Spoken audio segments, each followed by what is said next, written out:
माता का दूध लेते हैं, सब महिलाएं ला करके पहुंचाती हैं, उनको हम उसका पैसा देते हैं।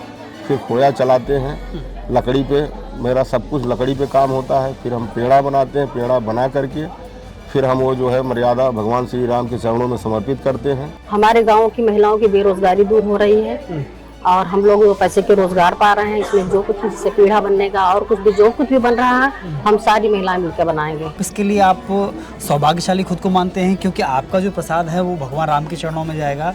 मानते हैं हम अपने मनीष मिश्रा भैया को जी कि जिनके आशीर्वाद से आज कम से कम हजारों महिला काम कर रही हैं मेरे बीच में। जी अपने बच्चे के लिए, भविष्य के लिए कुछ कर लेंगी, 2 पैसा कमा लेंगी। बहुत सारी दीदियां हैं, आई भी हैं यहाँ, बहुत खुशी है सर। जो महिलाओं को रोजगार भी मिल रहा है, पार्ट टाइम काम भी कर रही हैं, उन्हें पैसे भी मिल रहे हैं। जो मुझे पैसा मिलेगा इसके थ्रू मैं खुद के अपने दम पे करना चाहिए। माँ बाप के सामने हाथ नहीं फैलाएंगे। देश के प्रधानमंत्री माननीय नरेंद्र मोदी जी को जो अथक प्रयास से आज राम मंदिर का निर्माण हो गया। गर्व है कि हम लोग बैठ के घर पे काम कर लेंगे, 2 पैसा आ जाएगा।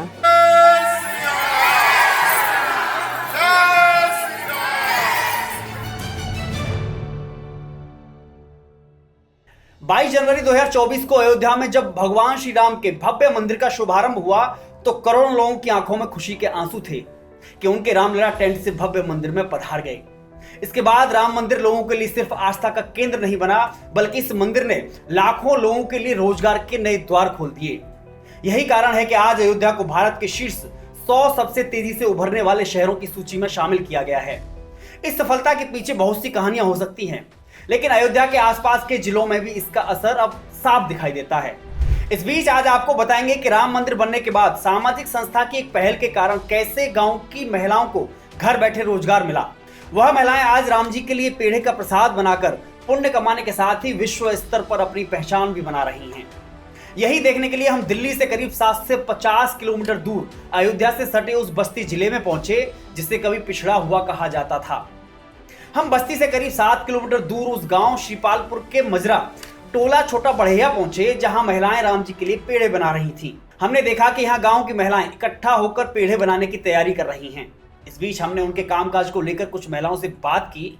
सुनिए उन्होंने हमसे क्या कहा। हमारे गांव में रोजगार मिल रहा है, इस पे हमको बहुत अच्छा लग रहा है। हमारी दीदियाँ बहुत खुश हैं। उन लोग को ये भी गर्व है कि हम लोग बैठ के घर पे काम कर लेंगे, 2 पैसा आ जाएगा। हमारे गांव की महिलाओं की बेरोजगारी दूर हो रही है और हम लोग पैसे के रोजगार पा रहे हैं। इसमें जो कुछ जैसे पीढ़ा बनने का और कुछ भी जो कुछ भी बन रहा है, हम सारी महिलाएं मिलकर बनाएंगे। इसमें हमें बहुत आनंद, बहुत अच्छा है। ये अच्छी बात है कि वो राम मंदिर में जा रहा है, तो समझिए वो पुण्य का काम, धार्मिक काम है, उससे हम बहुत ही खुश हैं। उसी भगवान राम के चरणों में कम से कम हमारे हाथों द्वारा बना प्रसाद तो उनके स्थान पर चढ़िएगा। पेड़े बनाने के लिए खास तौर पर गाँव की महिलाओं को जोड़ा गया है ताकि वह अपने परिवार को चलाते हुए आत्मनिर्भर बन सकें। कुछ समय पहले तक इनके पास कोई काम नहीं था, यहाँ तक कि आमदनी का कोई माध्यम भी नहीं था, लेकिन आज इन महिलाओं को घर बैठे काम मिल रहा है। बहुत खुश है। अगर हम लोग को अपना जैसे घर का सारे कार्य करने के बाद अगर हमको रोजगार घर में मिल गया है तो हमारी समूह की जो दीदियां हैं अच्छे से अपना कार्य करेंगी, कम से कम 2 पैसा बच्चे के लिए कमा तो लेंगी सर। अच्छी बात है, खुश हैं सारी महिला। जो मुझे पैसा मिलेगा इसके थ्रू मैं खुद के अपने दम पे करना चाहिए। माँ बाप के सामने हाथ नहीं फैलाएंगे। अब आपको दिखाते हैं कि आखिर पेड़ा बनता कैसे है जो भगवान के चरणों में अर्पित होगा। देखिए, हम गांव में जा कर के घर घर से दूध खरीदते हैं। दूध खरीदने के बाद हम लोग लाते हैं, फिर लकड़ी का चूल्हा बनाया हुआ है, उस लकड़ी के चूल्हे पे खोया चलाते हैं। उसके बाद अच्छे से उसको पकाते हैं। जब खोया तैयार होता है तो मैं पेड़ा बनाने का काम करता हूँ। सब महिलाएं ला करके पहुँचाती हैं, उनको हम उसका पैसा देते हैं। फिर खोया चलाते हैं लकड़ी पे, मेरा सब कुछ लकड़ी पे काम होता है। फिर हम पेड़ा बनाते हैं, पेड़ा बना करके फिर हम वो जो है मर्यादा भगवान श्री राम के चरणों में समर्पित करते हैं। क्योंकि हमें गौ माता पे भरोसा है। गौ माता हमको अच्छा दूध देती हैं, हम अच्छा चारा देते हैं, अच्छा खिलाते हैं, अच्छा पिलाते हैं, अच्छा दूध मिलता है गांव से। वो दूध को मैं खरीद करके ये सब बनाने का काम करता हूँ। पेड़े बनाने की इस पूरी प्रक्रिया में शुद्धता का विशेष ध्यान रखा जाता है। इस पर पेड़े बनाने वाले राकेश राजभर क्या कहते हैं ये भी सुनिए। जिसमें शुद्धता 1000% है। इस नाते है कि हम देसी काम करते हैं, उसमें कोई मिलावट नहीं है। क्योंकि ये मर्यादा भगवान श्री राम की चरणों में ये समर्पित होगा। जी ये जो पेड़ा हम लोग बनाते हैं, इस नाते जो शुद्धता में कोई कमी नहीं है। आप चाहें तो हमारा जो भी काम चल रहा है वो देख लीजिए आप कि शुद्ध चूल्हे पे और लकड़ी से लगा करके हम बनाते हैं, जिसमें कोई कमी नहीं है। सब महिलाएं हमारे साथ रहती हैं, महिलाएं सब मिलके काम करती हैं, लखपति दीदी जी। और हम ज़्यादा से ज़्यादा जो है हम कोशिश करते हैं कि हमारे पेड़े में शुद्धता रहे, कोई केमिकल ना रहे। लोग इस समय बीमारी से ग्रस्त हैं, ज़्यादा चीनी भी नहीं रहता हमारे उसमें। इस कार्य से न सिर्फ राम मंदिर में आने वाले लाखों भक्तों के लिए प्रसाद की पूर्ति हो रही है, बल्कि गांव की महिलाओं को भी काम मिल रहा है। इस पर पेड़े बनाने वाली महिलाएं क्या कहती हैं, सुनिए। सबसे पहले मैं इनको धन्यवाद करना चाहती हूँ, मनीष मिश्रा भैया को। बड़े भाई होने के नाते से अपना फर्ज अदा किया है और इनके मैं आभारी हूँ। सारी महिलाओं को एक साथ ऊपर उठाने का, एक साथ चलने का, इसके लिए बहुत बहुत धन्यवाद है। बहुत ही अच्छा काम किए हैं उन्होंने। इसी बहाने हमको ये रोजगार भी मिल रहा है और हम सारी महिलाएं मिल करके इस रोजगार में सहयोग करेंगे। इस स्टोरी में ध्यान देने वाली बात यह है कि यहाँ काम करने वाली महिलाएं सामाजिक समरसता का नायाब उदाहरण हैं। जैसे भगवान श्री राम ने माता सबरी के झूठे बेर खाए और केवट की नाव से सरयू को पार किया, ऐसे ही यहाँ हर जाति वर्ग से आने वाली महिलाओं के हाथों से पेड़े का प्रसाद बन रहा है और यही प्रसाद पहले भगवान के चरणों में अर्पित होगा और फिर विश्व के कोने कोने में रहने वाले राम के भक्तों को ऑनलाइन व ऑफलाइन मिलेगा। पहले लोग जो है कम लोग आते थे अयोध्या में दर्शन करने, आज पूरे हिंदुस्तान के लोग दर्शन करने आ रहे हैं। जब से राम मंदिर का निर्माण हुआ है, देश के प्रधानमंत्री माननीय नरेंद्र मोदी जी को जो अथक प्रयास से आज राम मंदिर का निर्माण हो गया और पूरे देश विदेश से लोग आज सैलानी आते हैं उस अयोध्या में। आज जो है जो ये हम लोग बना रहे हैं, बड़े पैमाने पे आज जो है पेड़ा सप्लाई हो रहा है राम मंदिर को। ये हमारा प्रसाद जो बना के देते हैं, ये देश में ही नहीं विदेशों में भी जाता हमारा पेड़ा। वह लोग भी खाते हैं, कहते हैं कि धन्य हमारे मोदी जी। दरअसल इस अनोखी पहल के पीछे पहल नाम की एक सामाजिक संस्था की सोच है, जिसके माध्यम से यह कार्य गांव की महिलाओं तक पहुंचा। अब यही संस्था गांव की महिलाओं को लखपति दीदी बनाने के साथ सशक्त बनाने में जुटी है। देखिए, राम जी जो हैं हमारे जीवन के आदर्श हैं, भारत के वो महापुरुष हैं। हमें भगवान से ज़्यादा मर्यादा पुरुषोत्तम राम के रूप में वो ज़्यादा प्रिय है। और राम जी के जीवन में जो सबसे बड़ा उनका एक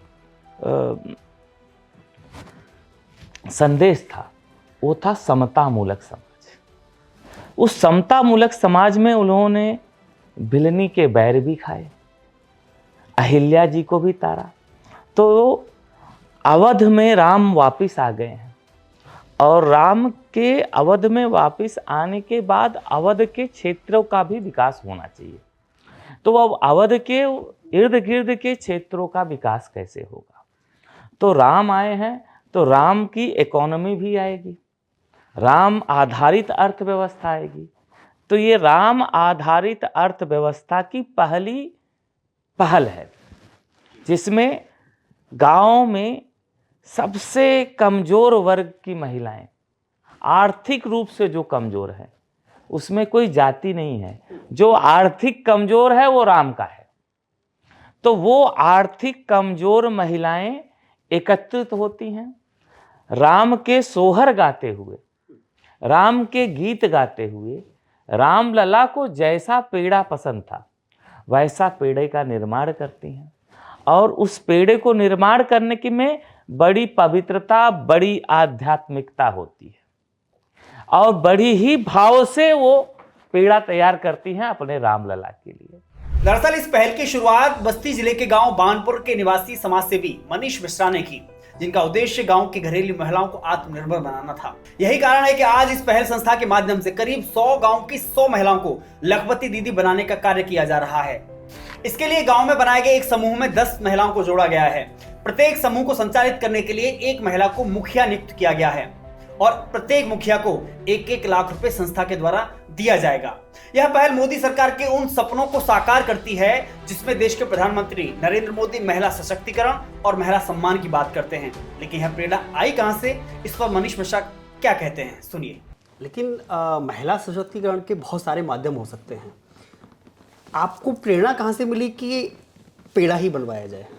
देखिए, पेड़ा का प्रेरणा ऐसे मिला कि सावरकर जी जब ये छुआछूत, अछूत शब्द या हरिजन शब्द नहीं आया था, उससे पहले ही वीर सावरकर जी ने मंदिरों में उस समाज को ले जा करके दर्शन किया था।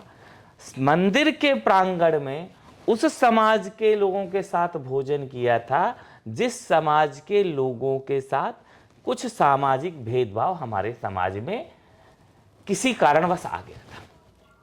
उस भेदभाव को समाप्त करने के लिए आपको राम जी को जानना जरूरी होगा। आज जिस तरफ हमारा समाज जा रहा है, इस समय हमें सिर्फ राम जी के आदर्श पर चल रहा है ना जी। क्यों हमारे जो वामपंथी विचारकों ने, वामपंथी लेखकों ने और कांग्रेस ने जिस प्रकार से हिंदू समाज को, सनातन धर्म को छिन्न भिन्न करने का काम किया है, यही राम के लड्डू, यही राम के पेड़े, यही राम के पेड़े उस समाज को एक करने का काम करेंगे। यही राम के पेड़े उस समाज की एकता में मिठास का काम करेंगे। यही राम के पेड़े उस समाज को, उस सनातन को एक होने में एक ब्रिज का काम करेंगे। इसलिए पेड़े से शुरुआत किया है।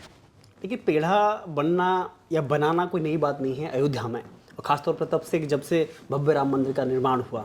देखिए, आपने कितना ऐसा क्या एक सोचा है कि इसका एक विराट रूप या अगला लक्ष्य हम कहें तो क्या रहेगा इसका? देखिए, मेरी जो जन्मभूमि है जी, वो बस्ती है। बस्ती में एक गांव है, उसका नाम है बांदपुर। और बस्ती जो है आर्थिक रूप से बहुत पिछड़ा हुआ जिला है।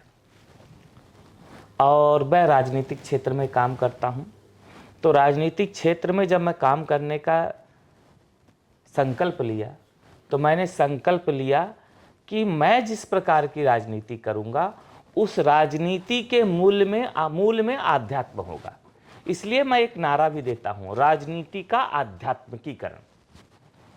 मैं भगवान राम के भव्य अयोध्या मंदिर में निर्माण से कैसे बस्ती के आम जनमानस में टेम्पल इकोनॉमी खड़ी हो, कैसे रामलला के जरिए बस्ती का विकास हो, कैसे रामलला को अर्पित होने वाली सामग्री बस्ती में बन सके, कैसे अभी हम रामलला के पद चिन्हों पे चलकर प्रकृति की पूजा कर सके। उदाहरण स्वरूप पेड़ा निर्माण के साथ अभी हमको अमेरिका से 51 किलो पेड़ा का ऑर्डर आया है जी, जिसको हमारी महिलाएं बनाएंगी, मेरी बहनें बनाएंगी और बनने के बाद भगवान रामलला को अर्पित करेंगे। अब अर्पित करने के बाद उस भोग को अमेरिका पहुंचाना है, तो वो कैसे पहुंचाया जाएगा? तो कुम्हारन जो मिट्टी के बर्तन बनाएगी, उस मिट्टी के बर्तन में भगवान रामलला को चढ़े हुए अर्पित वह पेड़ा जो प्रसाद है, उसको पैक करके और राम के झोले, अभी मैं ऐसे ही 100 समूह की महिलाओं से राम के झोले निर्माण का काम कराने जा रहा हूं। अब राम के झोले क्या करेंगे? राम के झोले जो ये प्लास्टिक रूपी राक्षस हमारे समाज में आ गया है, इसका खात्मा करेंगे। मेरी बहनों को रोजगार भी मिलेगा और वो रामलला के झोले पे, हर झोले पे आपको एक रामायण की चौपाई लिखी मिलेगी जो हमारे जीवन को रोज एक संदेश देगा। इससे एक बात तो साफ है, जो लोग राम मंदिर बनने को व्यर्थ का खर्चा बता रहे थे, अब उसी मंदिर के आसपास रहने वाली महिलाएं पेड़े का प्रसाद बनाकर न सिर्फ भारत में बल्कि विश्व भर में अपनी पहचान बना रही हैं। यह स्टोरी आपको कैसी लगी हमें कमेंट बॉक्स में जरूर बताएं। वीडियो जर्नलिस्ट प्रशांत वशिष्ठ के साथ मैं केशव मालान, ऑप इंडिया।